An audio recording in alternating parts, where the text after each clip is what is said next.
Hello, everyone. Welcome back into MLS Digest. I'm Camille, your host, and we're here to preview Week 18 MLS action. It's a very small slate with just 5 matches this weekend, as some international friendlies and the window itself for international play just opened up, and players have left their clubs, and they're going to continue to be gone for various reasons, whether that be for the current crop of friendlies or qualification for the 2026 World Cup, or in about a week's time, there will also be the Gold Cup and the Club World Cup starting on June 15th for each of those, and that'll run until about early July. So that's something to monitor for sure, as MLS obviously continues its schedule despite all of these other events this summer and is on a completely different schedule than the rest of the world. But for this 5 match slate, I think we can manage. Shouldn't be too many, surprising news if you've been keeping up. But some teams involved in this weekend's action certainly missing some players, and we'll get into all of that and everything you need to know for these lineups, predictions, and a couple of best bets. So let's get into that. Before we do, please make sure to like this video down below and subscribe to the channel. We're looking at 400 subs and we're almost there, so I really appreciate your support. So Saturday's slate has just 2 of the 5 games, and the first of those is an Eastern Conference battle between 2 of the East's lower teams, but honestly surprising considering the Fire's form that they're even this low. But regardless, it's DC United hosting Chicago, and for this first best bet, actually, we're starting early, and I expect fireworks in this one. I expect both to score and over 2.5, and we're getting that at minus 103 odds. I think that's a fantastic price. Now, a big thing to note for both these teams, they're going to be missing players. The Fire definitely dealing with the worst of the two, with their goalkeeper Chris Brady going to U.S. national team camp for the upcoming Gold Cup and being on that roster, of course. So he's going to be out for at least a handful of games, and obviously as long as they continue to advance in the Gold Cup, as they should, and win it, then he's going to be gone. And then they're also dealing with whether it be injuries or other players gone on international break, with Pineda, Rogers potentially dealing with an injury, another center back option who stepped up this season, Cups, another young player from the academy, and then Orehel also on international duty. And then for DC United, as we know, Benteke has been injured for a handful of games now. And with his status, it's questionable still when he's really going to return. It's kind of with him, it's been kind of just kept low key in terms of these updates. And when he did come back earlier after missing a couple games with that same injury, it was kind of by surprise.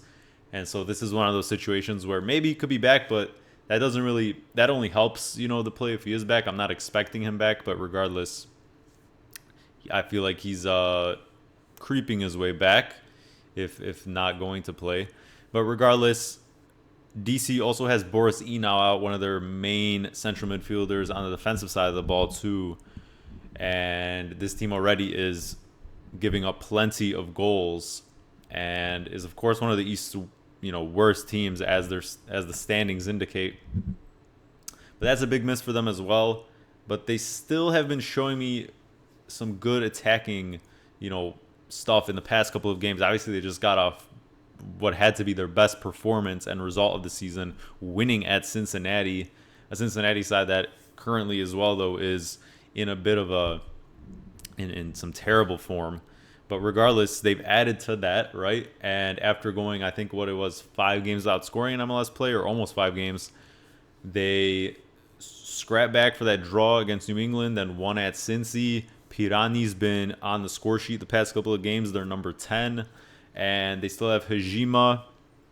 And I like a couple of their attacking options, even with Benteke out. They get the home bump here, a full week of rest, especially after this really long stretch of 3 or so weeks of midweek game, weekend game. Just not something that these teams go through on a consistent month-to-month basis all the time.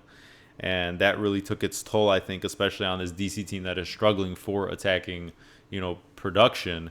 But for the Fire, still, from a defensive side of things, we know that their games are realistically very much likely to be shootouts. Otherwise, they've seen only a couple like 0-0s. That's the only time that their games haven't been goals. So it's really been skewed towards one side. And you just don't see that changing here. The Fire are technically going to be on their 5th straight road game, but they also are getting far more rest ahead of this than they did in the past couple of weeks as well, playing some other midweek games in May. And they also had a bye, I think, the midweek prior to, I think what it was, week 16. And so I think they're still all right. They're going to be missing players on obviously Brady in goal, like I said, and some players on the defense side of the ball where they're already lacking. Like, they're just going to give up goals, right? But they're going to score goals, and those guys are not the ones who are leaving on international duty. You still have Kuipers, Brian Gutierrez, Zinkernagel, Bamba. Like, none of these guys are getting called up or will be leaving. So that's a very positive sign for this team. So for me, I see no reason why this shouldn't be a shootout. The weather is expected to be maybe a little rainy, but earlier in the day, so that'll clear up. Like, that shouldn't affect it anyways, even if it were to. Like, all signs point to this being just another typical Fire game, especially on the road, where regardless of their results, which have honestly mostly been positive on the road, they've just seen plenty of goalsmen. And I think this DC United specifically is, with both the score, that's who I'm a little bit more worried about in terms of scoring. But like I said, they get that home bump. And I like what I've been seeing from them recently.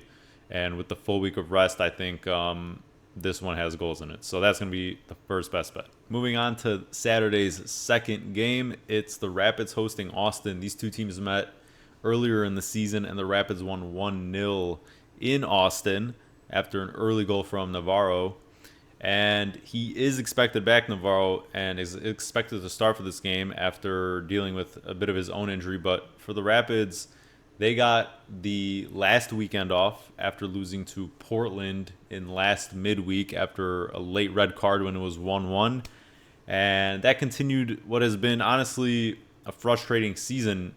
Personally, I think, I had high expectations for this team. I like the roster, especially with Cudi Pietro coming in and finally getting healthy. And he has been, part of that starting lineup now. So there's still obviously a lot of time to turn things around. They're still in 8th, which isn't terrible, but I think they have a bit of a higher ceiling.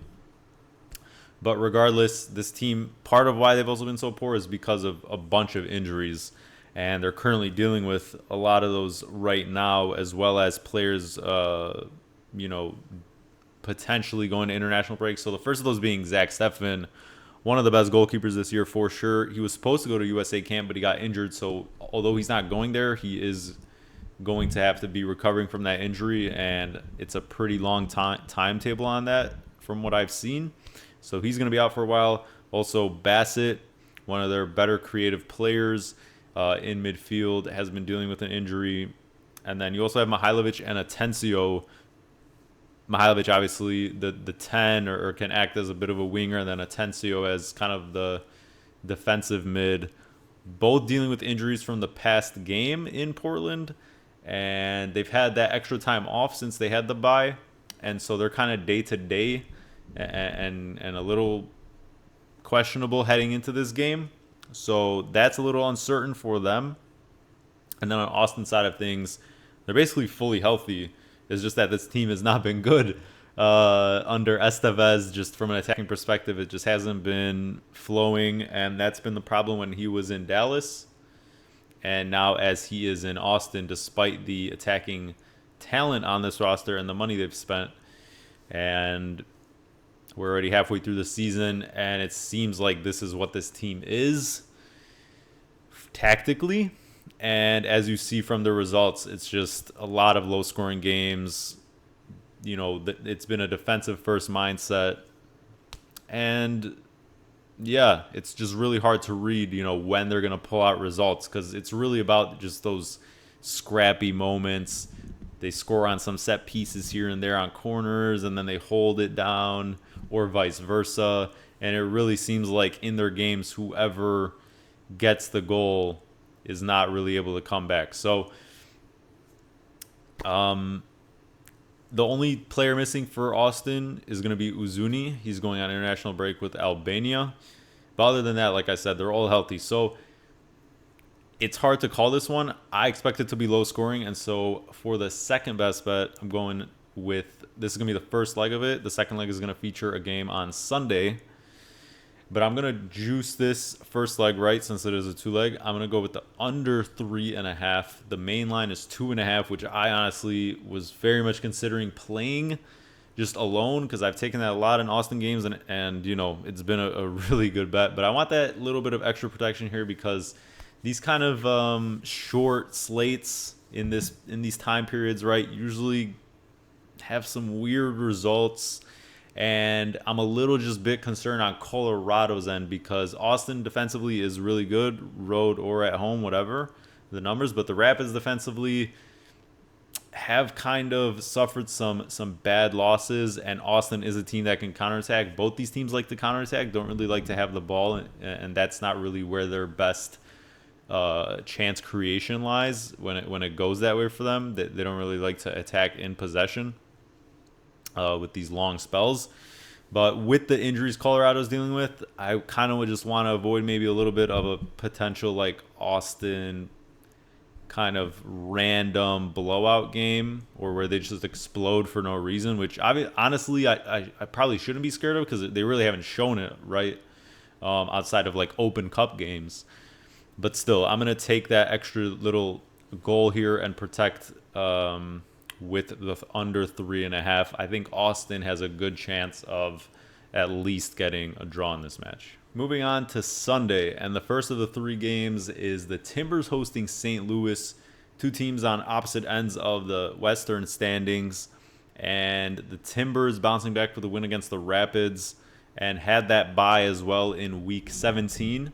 So they'll have those extra 3 or 4 days of rest leading into this one, as well as just staying at home. So they've had a lot of time to just recover from, a busy month for most MLS teams, as I mentioned in May, and looking to just freshen up here.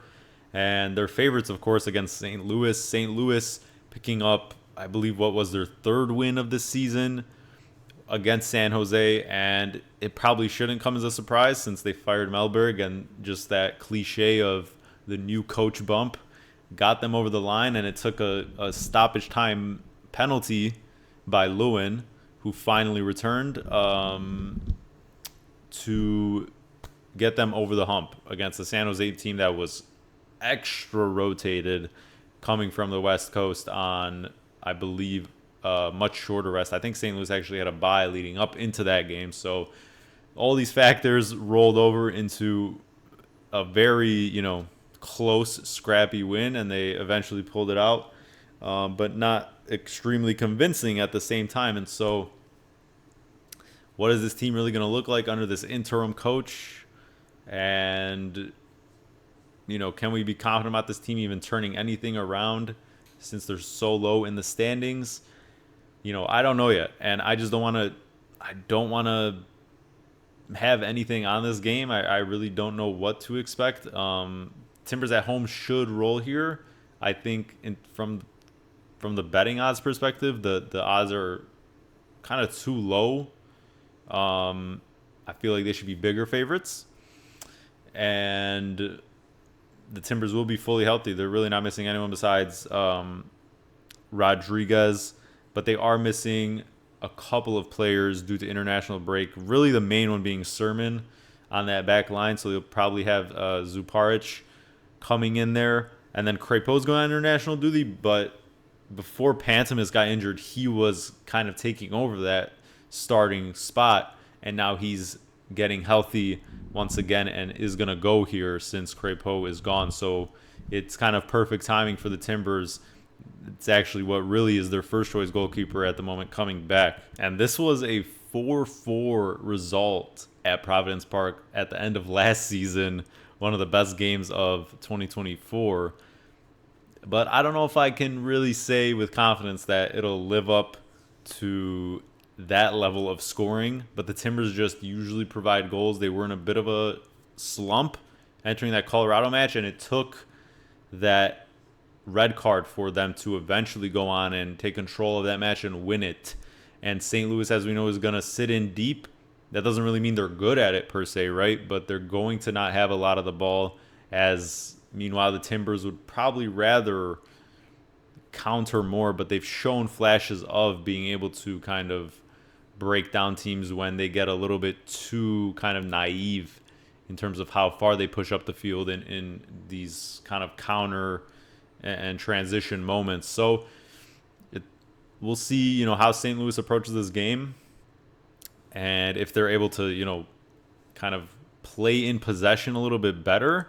But at the same time, that also kind of plays into Portland's hands. So this is one that I feel like the Timbers should just have honestly no trouble winning.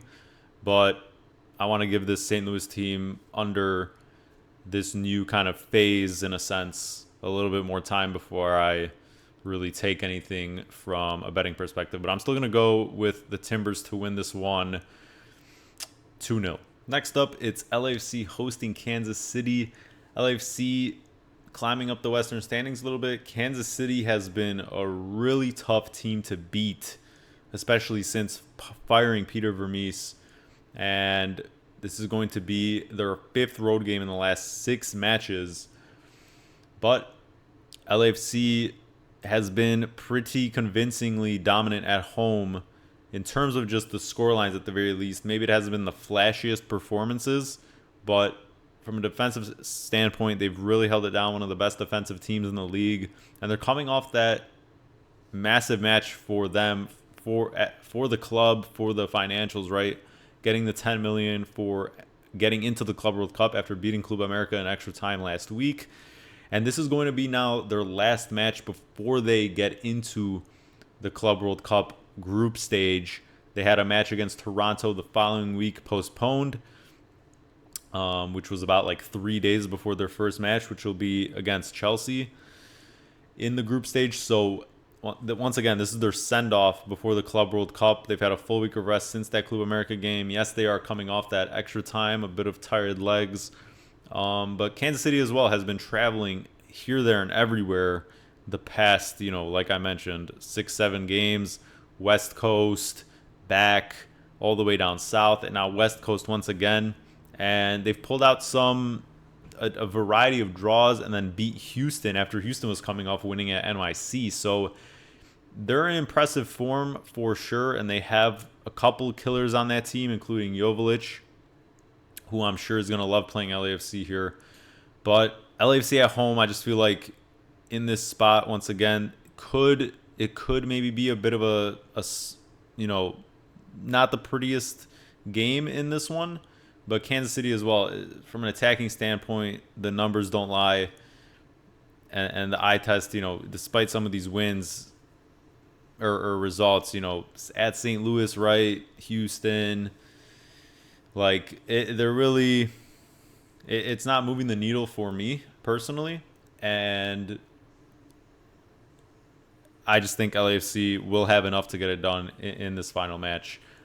Without even using too much energy, right? Because they want to be as fresh as possible for the Club World Cup, but they'll have they'll have over a week of rest entering that game. So that first group stage game.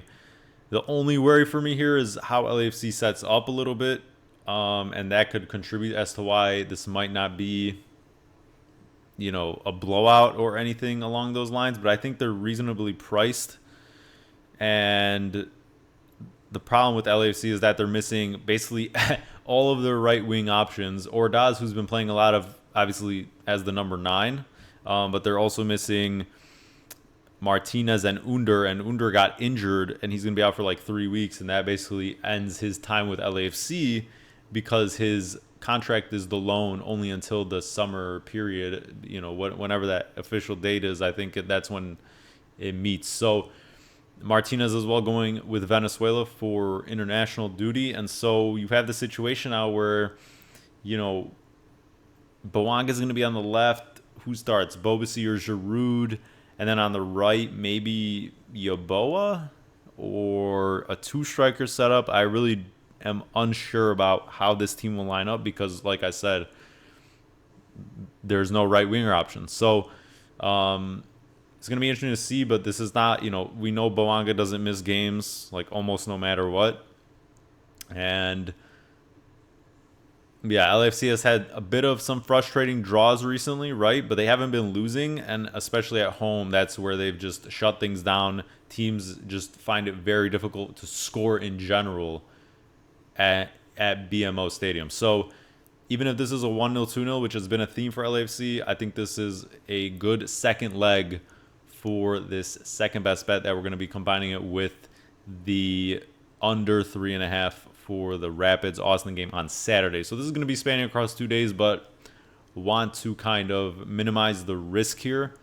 And with the 5-game slate, things can get a little bit random and ugly, and we know how MLS works sometimes. So it's going to be minus 103 combined, and that'll wrap it up for the second best bet. To wrap up the 5-match slate on Sunday, it's Whitecaps hosting Sounders, and Whitecaps, of course, coming off that embarrassing loss to Cruz Azul in the Champions Cup final, and reports that they got some sort of food poisoning or sickness, and they were feeling this after the match, right, or in the couple of days since the match happened. So not in the build up to that match, but as they've been, in that span between that match and now, they canceled one of their trainings as well because of that, or had some sort of very limited training on one of the days. I think it was on Wednesday.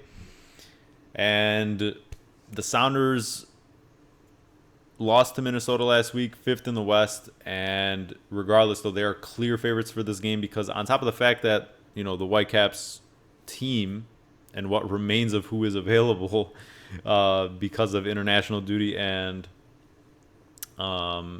just injury, despite the fact that they're sick, there are all these players out. Adekugbe, Ali Ahmed, Kubas, Vite, Berhalter, Brian White, and Nelson, all on international duty.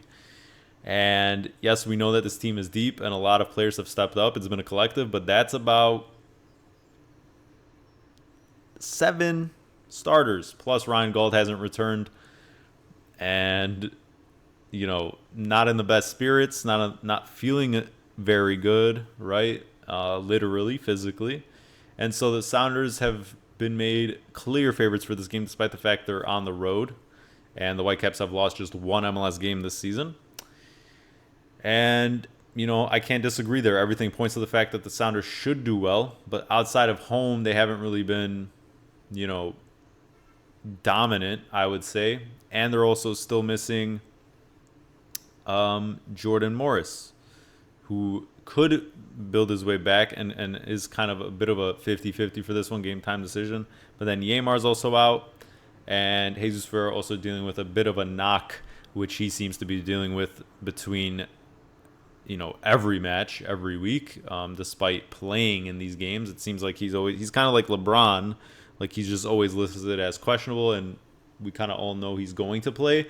But for Ferreira, I feel like we don't know. I wouldn't call it, it's just who he is at this point. I feel like he's too injury prone. But regardless, Seattle also coming off a bad loss last week. And, Seattle should win here given all the circumstances. But once again, how can I possibly attempt to read how the Whitecaps are feeling? Will this snowball into some really bad form for a long stretch in MLS play? As well as just the fact that they're going to be missing players, a lot of them either on Canada or USA, who are inevitably probably going to go far in the Gold Cup and so on. So Seattle just doesn't really give me too much confidence, though. I just don't like that attack. At home, they just find a way to scrap results out, but they also just lost, like I said, to Minnesota and got exposed by that counterattacking style. And so this is one I really don't have a true read on, but the Sounders probably should pull out their victory.